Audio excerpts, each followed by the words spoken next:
প্ৰফেশ্যনৰ পৰা আউট হৈ যাব মই শিক্ষক সমাজক বা আমাৰ শিক্ষা ব্যৱস্থাত কৈছো যে মেডিকেল প্ৰফেশ্যনত যেনেকে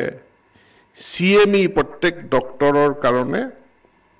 এটা নিয়মিত প্ৰেক্টিছ আমাৰো শিক্ষা বিভাগত CTE কন্টিনিউয়াস টিচাৰ এডুকেশ্যন আমি এটো এটা নিৰবিচ্ছিন্ন প্ৰক্ৰিয়া হ'ব আৰু আপোনালোক সকলোৱে তাৰ অংশীদাৰ হ'ব আমি খুব ভাগ্যৱান নিজকে আমি খুব ভাগ্যৱান বুলি বিবেচনা কৰিব লাগে শিক্ষকসকলেও নিজকে খুব ভাগ্যৱান বুলি বিবেচনা কৰিব লাগে কাৰণ আমি ইণ্ডিয়াৰ এডুকেশ্যন ব্যৱস্থাত আটাইতকৈ গুৰুত্বপূৰ্ণ ট্ৰান্সফৰমেশ্যনৰ ট্ৰানজিশন ষ্টেজ এটাত আমি কাম কৰাৰ সুযোগ পাইছো ন্যাশনাল এডুকেশ্যন পলিসি 2020 প্ৰয়োগ কৰাৰ সময়খিনিত আমি কাম কৰাৰ সুযোগ পাইছো যেহেতু এটো এটা নিউ ন্যাশনাল এডুকেশ্যন পলিসি আহিছে তো ইয়াত বিভিন্ন পদ্ধতিৰ কথা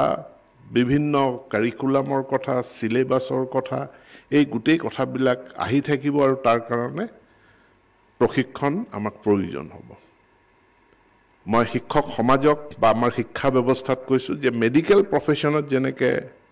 CME প্ৰত্যেক ডক্টৰৰ কাৰণে এটা নিয়মিত প্ৰেক্টিছ আমাৰো শিক্ষা বিভাগত CTE কন্টিনিউয়াস টিচাৰ এডুকেশ্যন আমি এটো এটা নিৰবিচ্ছিন্ন প্ৰক্ৰিয়া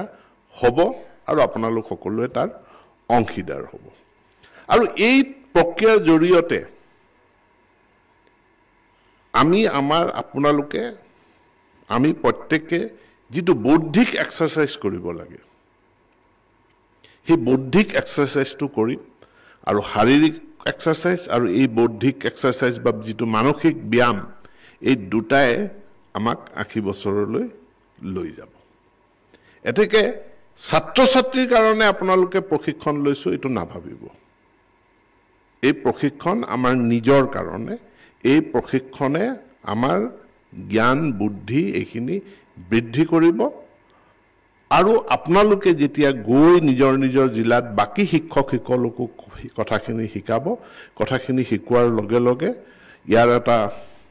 ডাঙৰ ইম্প্যাক্ট আমাৰ শিক্ষা ব্যৱস্থাত পৰিব বুলি মই আশা ৰাখিছো আৰু এই ব্যৱস্থা লোৱাৰ কাৰণে